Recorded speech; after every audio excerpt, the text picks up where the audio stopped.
Dear students, Assalamu alaikum. Today we are going to start our new lesson, class 5th English, Gulliver among the little people.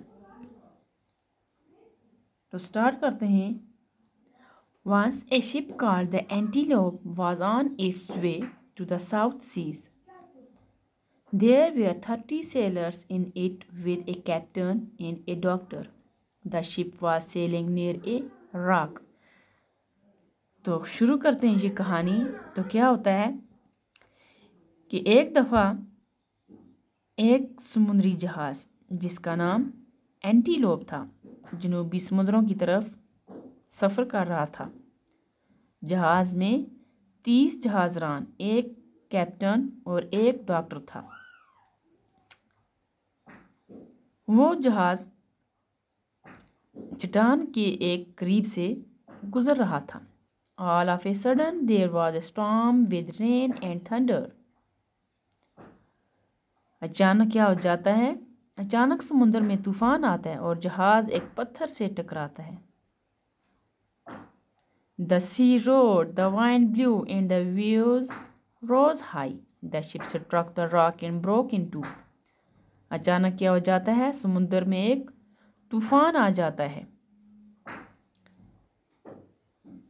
समुद्र जो है वो गरजना शुरू कर देता है. तेज़ आंधियाँ चलनी शुरू हो जाती हैं और लहरें जो हैं वो बहुत ऊंची उठना शुरू हो जाती हैं. तो जहाज़ एक पत्थर से टकरा जाता है और टूटकर दो हिस्से हो जाता है. द सेलर जंपेड इनटू द सी.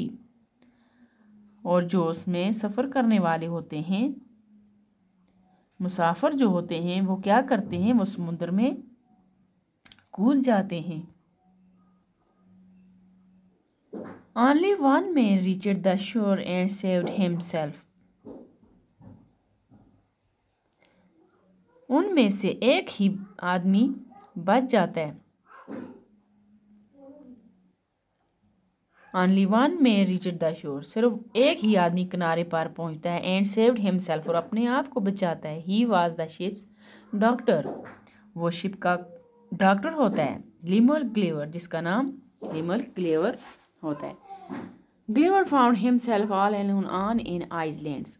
ग्लेवर खुद को अकेला एक जजीरे पर पाता है. He left the sea shores and walked from some times across open field.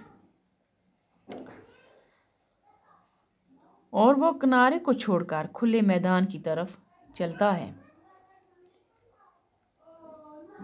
और थोड़ी देर चलने के बाद Then he lay down on the soft grass.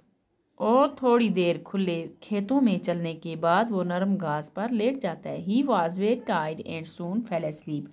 वो बहुत थका हुआ था इसलिए वो जल्द ही सो जाता है. He woke up early in the morning.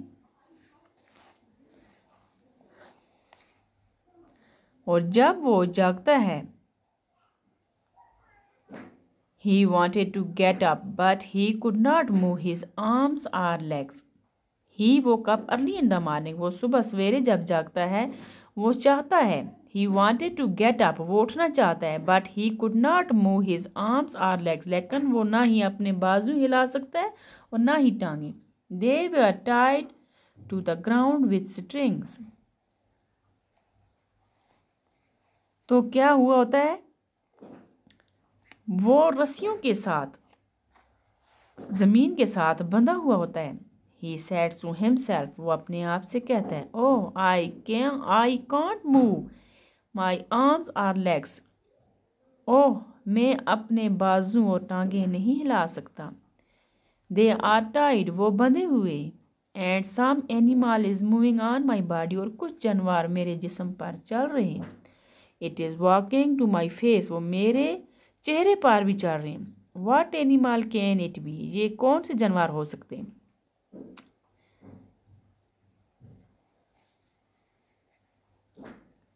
It was a tiny man.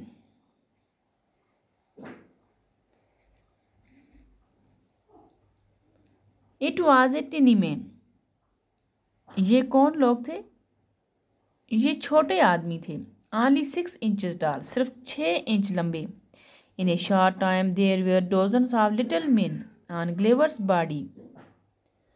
थोड़े ही वक्फे में वहाँ पर दर्जनों के हिसाब से छोटे आदमी ग्लेवर के जिस्म पर इधर उधर चलने फिरने लगे. And there were many more around him, और उससे भी ज़्यादा उसके इर्द गिर्द इकट्ठे हो गए. Some among them carried bows and arrows, उनमें से कुछ तीर और कमान लिए हुए थे. Gulliver was in Lilliput, the country of tiny man. Gulliver जो था वो टिनीमैन के मुल्क में था, ललीपुत के दरमियान. He wanted to get up, वो उठना चाहता था. ही सेड टू हिमसेल्फ, उसने अपने आप से कहा. These strings were not thicker than threads, ये रस्सियाँ किसी धागे से ज़्यादा मोटी नहीं हैं. I can easily break them and free myself, मैं इनको आराम से तोड़ सकता हूँ और अपने आप को आज़ाद कर सकता हूँ. तो आज के लिए बच्चों इतना ही. कल इंशाल्लाह हम इससे आगे का जो लेसन है वो पढ़ेंगे. तो थैंक यू.